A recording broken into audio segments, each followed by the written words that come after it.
اور جانتے ہو یقین کیا ہے؟ تب بھی آگے بڑھنا جب زندگی تھکا کر گرا دے، تب مسکرانا جب مسکرانے کی کوئی وجہ نہ ملے، اور کہنا تو راضی تو میں بھی راضی، اس چیز کے لیے ہاتھ اٹھانا اور گر گرانا جس کا ملنا ناممکن ہو۔ یہ یقین کی وہ واحد کیفیت ہے جب انسان کا دل چیخ چیخ کر کہتا ہے میرا رب قادر ہے ہر شے پہ۔ جب انسان یہ یقین کر لیتا ہے تو کیسے ہو سکتا ہے کہ پھر وہ دو جہانوں کا بادشاہ اسے اپنی طاقت کے جلووں سے محروم رکھے؟ اور اللہ رب العزت نصیب تب بدلتا ہے جب تم اس کے فیصلوں پر شکوہ نہیں کرتے، جب تم اس کی حکمتوں پر سوال نہیں اٹھاتے، اور جب تم اس کے مصلحتوں سے انکار نہیں کرتے۔ اور اس کی رضا میں راضی ہونے کا مطلب ہرگز یہ نہیں ہے کہ تم اس سے مانگنا چھوڑ دو اور اس کے سامنے دامن پھیلانا بند کر دو، بلکہ اللہ رب العزت کی رضا میں راضی ہونے کا مطلب یہ ہے کہ تم اس کے فیصلوں پر شکوہ نہ کرو اور یہ تسلیم کر لو کہ جو ہوا ہے بہتر ہوا ہے، اور جو نہیں ہوا اس کا ابھی وقت نہیں تھا۔ اور اس بات پر یقین رکھو کہ اس نے ہر کام کا ایک وقت مقرر کر رکھا ہے، اور وہ کبھی بھی تمہیں تکلیف میں مبتلا نہیں کرے گا۔ ہاں مانتی ہوں کہ اس کے فیصلوں کو سمجھنا مشکل ہے، لیکن ان فیصلوں کو قبول کرنا، حالات پر شکوہ نہ کرنا، صبر ہے اور دعا مانگنا چھوڑنا نہیں۔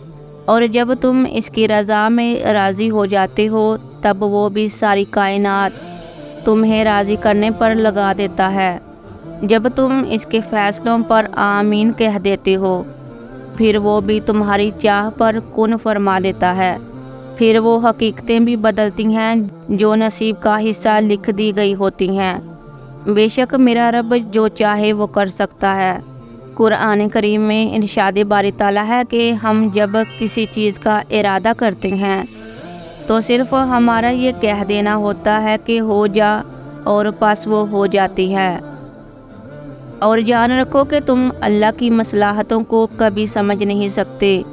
وہ رب کائنات بہتر جانتا ہے کہ ہمارے لیے کیا بہترین فیصلہ ہے۔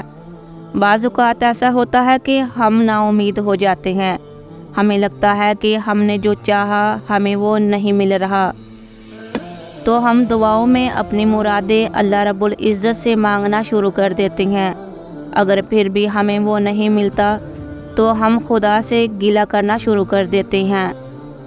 بعض اوقات ایسا ہوتا ہے کہ ہماری دعائیں بہت دیر تک قبول نہیں ہوتی، پھر بھی ہم نہیں سمجھ سکتے کہ ہمارا رب کیا چاہتا ہے۔ اگر ہم یہ سمجھ لیں کہ ہمارے رب کی رضا کیا ہے، ہمارے رب نے ہمارے لیے کیا فیصلے کر رکھے ہیں، تو یقین جانو وہی بہترین فیصلہ ہوگا جو ہمارے رب نے چاہا۔ ان فیصلوں میں کوئی راز پوشیدہ ہوتا ہے، ہماری بہتری پوشیدہ ہوتی ہے۔ تو تم کبھی بھی اپنے رب سے شکوہ شکایتیں کرنا مت بیٹھ جانا۔ ہمارا رب ہم سے 70 ماؤں سے زیادہ محبت کرتا ہے، وہ کیسے ہمیں بے یار و مددگار بے آسرا چھوڑ سکتا ہے؟ وہ ہماری دعائیں ضرور قبول فرمائے گا۔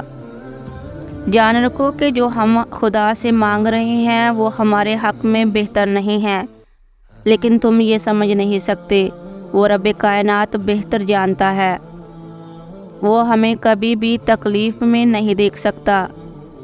تو تم بس یہ یاد رکھو کہ تمہیں اپنے رب کے فیصلوں میں راضی رہنا ہے اور صبر کا دامن تھامے رکھنا۔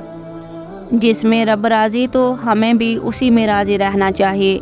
وہ رب کائنات ہماری مرادیں اور فریادیں ضرور انشاءاللہ ضرور اپنی بارگاہ میں قبول و منظور فرمائے گا۔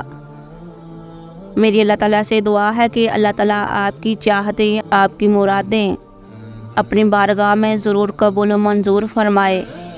اللہ تعالیٰ آپ کو اپنا من پسند شخص عطا فرمائے جس کے ساتھ آپ خوشیوں بھری زندگی گزارنا چاہتے ہیں۔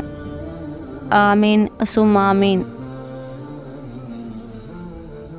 اگر آپ چینل پر نئے ہیں تو چینل کو سبسکرائب کرنا مت بھولیے گا، اور یہ ویڈیو اپنے تمام دوست احباب کو ضرور شیئر کریں۔ جزاک اللہ۔